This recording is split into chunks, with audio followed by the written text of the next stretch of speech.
Well, it looks like it is that time of year.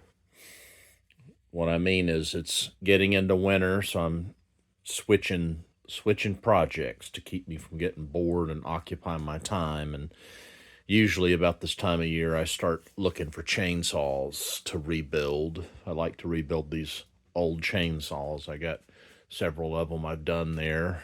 Um, this one, I was looking for a Mac 1010 actually, and I hadn't found one yet, but this one popped up and wasn't too far away, and it was priced right. It is a Homelite Zip, and they made these in, see if I got this right, like 58 to 62, if I'm not mistaken.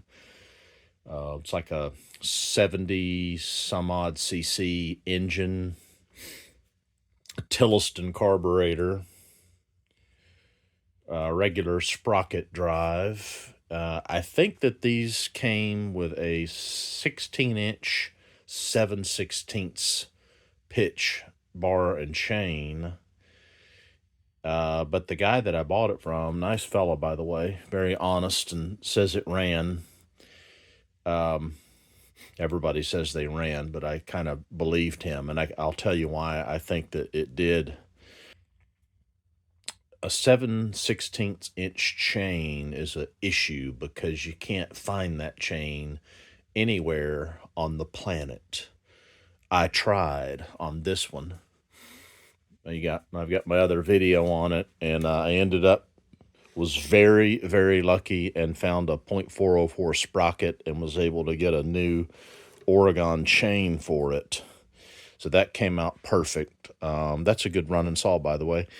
But back to this one. The good news is he said it was a 404, and I actually mic'd it.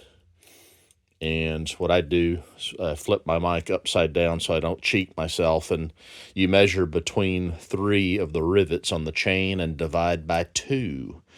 And I had somewhere about this .8 something, which is very close, the closest to .808, and you divide that by 2, and you basically get .404.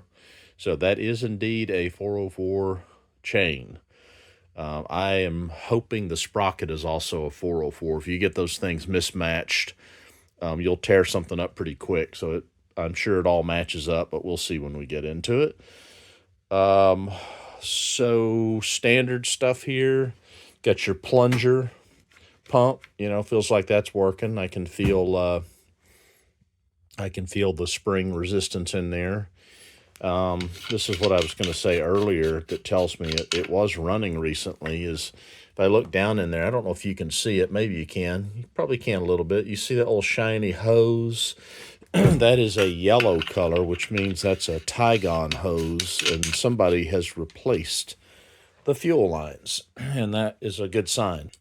The only thing wrong with this, according to what the previous owner said, and I found out kind of pretty quickly when I picked it up, the first thing I did out of habit is I tried to pull on the starter to feel if there's compression in the cylinders, kind of the very, very first thing you do. And when I did, this thing came way out, and he said, hold on now. The reason it's not coming back in is the spring inside there. There's a coil spring in these that retracts it and pulls it back in. He said that that's not in there, and he's got another one somewhere, but he couldn't find it. But those things are kind of a pain in the neck to put in, but they're also pretty easy to find and fix and stuff like that. They're just a little hard to work with because you got to coil them up into a tight little coil, and if you make one mistake, the whole thing comes apart like one of those joke cans that's got the snake in the can that springs out. It's something like that. So anyway, this is going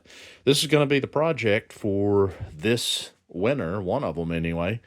So anxious to get started on it, and stay tuned, guys. I'll put this in a playlist, and you can track it for updates every now and then.